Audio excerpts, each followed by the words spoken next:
브렛 하트와 숀 마이클스, 히트맨과 하트브레이크 키드, 샤프슈터와 스위치 뮤직. 주인공이 될 수 있는 것은 둘 중에 오직 한 명뿐이었다. 12번째 개최를 맞이한 프로레슬링계 최대의 이벤트 레슬매니아에서 두 사람의 슈퍼스타가 완전 결착의 싸움을 밀어붙여 한 사람은 챔피언 벨트를 잃고 또 한 사람은 그 챔피언 벨트를 허리에 감았다. 3월 31일 레슬매니아 12 메인 이벤트 WWF 월드 챔피언 브렛 하트와 도전자 숀 마이클스의 WWF 월드 챔피언십 아이언맨 매치는 기본 시간 60분을 넘긴 61분 56초. 숀 마이클스가 스위치 뮤직 두 발로 브렛 하트에게서 홀승을 거두며 새롭게 WWF 월드 챔피언의 이름을 올리게 되었다. 아이언맨 매치는 제한 시간 60분 안에 보다 많은 핀폴, 서브미션, KO, 장외 카운트아웃, 반칙 판정으로 스코어를 기록한 선수의 승리. 이러한 기믹의 타이틀 매치는 1년에 한 번 있는 프로레슬링 축제 레슬매니아에 모인 캐주얼한 팬들에게는 받아들여지기 힘든 또는 그 집중력을 유지하기 매우 어려운 시합일 것이다.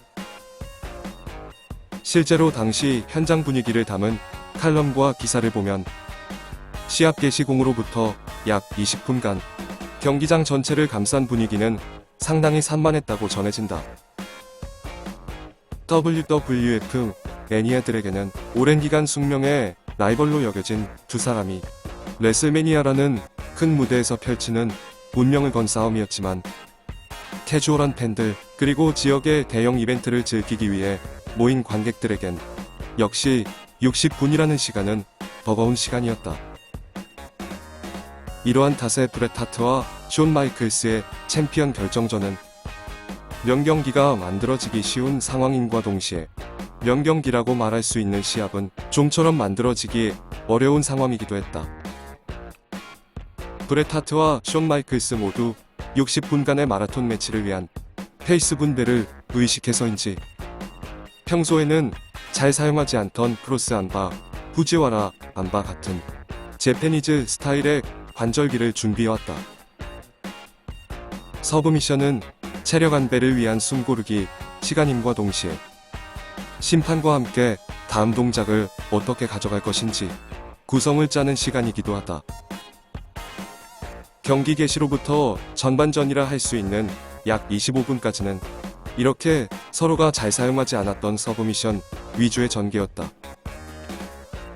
그리고 이 시간은 온전히 숀 마이클스가 주도한 시합 구성이기도 하였다. 당시 WWF에 소속된 많은 선수들 중에서 자타공인 가장 뛰어난 레슬링 실력을 가진 두 사람이었던 숀 마이클스와 브렛 하트. 두 사람은 60분 아이언맨 매치를 앞두고 60분을 소화할 수 있는 체력을 기르는 훈련에 집중했을 뿐 레슬매니아 당일 아침까지도 경기를 어떻게 구성할지에 대해서는 아무런 논의도 하지 않은 상태였다. 경기를 앞두고 마주 앉은 숀과 브렛은 3시간 동안 경기 전체를 어떻게 구성할지에 대해 논의했다. 논의 끝에 초반에 약 25분간은 숀 마이클스가, 그 다음 30분은 브렛 하트, 그리고 마지막 5분은 숀 마이클스가 완성시키기로 결정한다.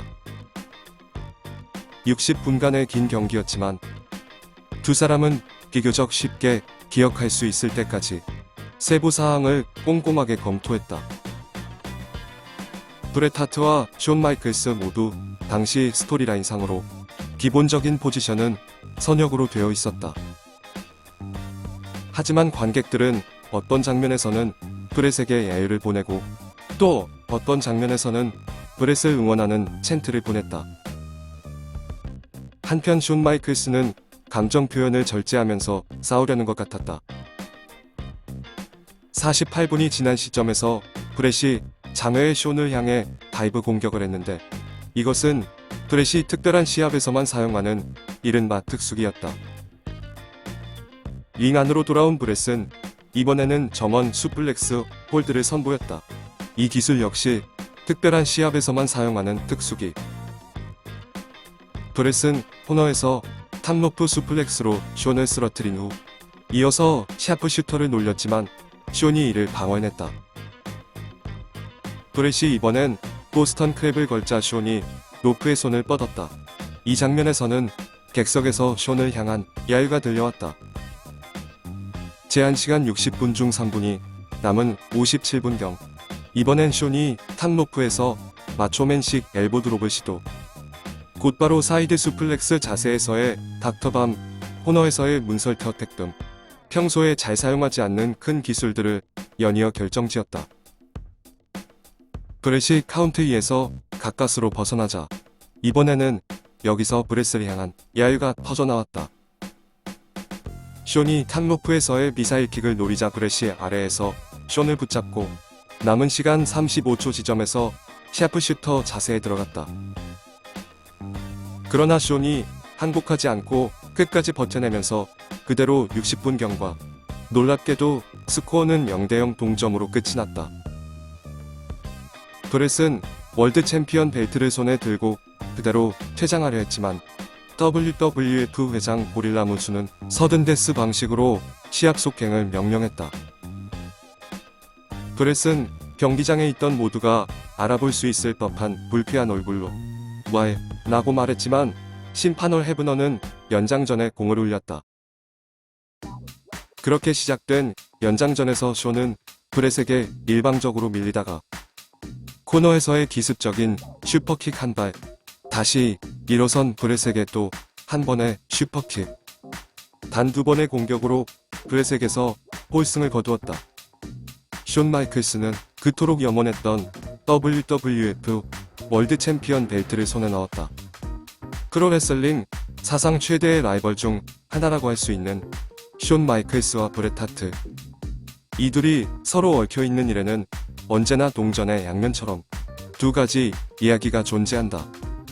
분명 일어난 일은 하나이지만 숀과 브렛이 같은 일을 두고도 서로 다른 말을 하는 경우가 매우 많다는 이야기다. 심지어 시대에 따라 말을 바꾸기도 했다. 90년대에 행해진 인터뷰에서의 말과 시간이 흘러 2000년대에 행해진 인터뷰에서의 말이 다른 경우도 있다. 레슬매니아 시기에 대한 서로의 이야기도 그렇다. 브렛에 의하면 경기 구성 단계에서부터 추후에 펼쳐질 궁극적인 재대결을 위한 분위기 조성을 위해 경기가 끝나고 악수 같은 것은 하지 않기로 미리 말했고 숀 역시 브렛의 말에 아무런 제동을 걸지 않았다고 한다. 그러나 숀은 그의 자서전에서 브렛이 시합 후 악수를 하지 않고 링을 떠난 것에 대해서 화를 냈다. 당시의 여러 자료들에 의하면 숀은 승리 직후 심판 헤브너에게 자신의 매니저인 호세 로타리오와 브렛을 링 밖으로 빨리 내보내라고 명령한 것으로 전해진다. 실제로 영상에서도 숀이 올 헤브너에게 무언가 이야기를 하자 올 헤브너가 곧바로 호세 로타리오와 브렛에게 가서 역시 무언가 말을 했다. 그러자 링으로 들어오려던 호세가 알겠다는 제스처와 함께 링 밖으로 내려갔고 브렛은 숀 옆에 잠시 서 있다가 아무 액션 없이 링을 내려갔다. 브렛은 당시 숀이 심판에게 빨리 나가라고 전해 지금은 내 순간이야 라고 말했다고 기억한다. 어쨌든 숀은 그토록 염원했던 월드 챔피언에 등극했다. 시합 종료공이 울린 순간 링에 털썩 주저앉은 숀은 감격에 찬 표정으로 심판으로부터 벨트를 건네받았고 브렛은 아직 힘이 남은 듯 일어서서 불만스러운 표정으로 양손을 허리에 댔고 분노에 찬 걸음으로 경기장을 빠져나갔다. 61분 56초간 펼쳐진 운명을 건 대결은 숀의 첫 월드 챔피언 등극이라는 감격스러운 장면과 함께 막을 내렸다. 같은 날 밤 브렛은 비공식으로 전미 투어 완전 휴식을 선언했다. 다음 4월 1일 먼데이 나이트로 TV 녹화에도 모습을 보이지 않았다. 대신 이날 애티튜드 시대를 상징하는 또 한 명의 슈퍼스타가 새롭게 모습을 나타냈다.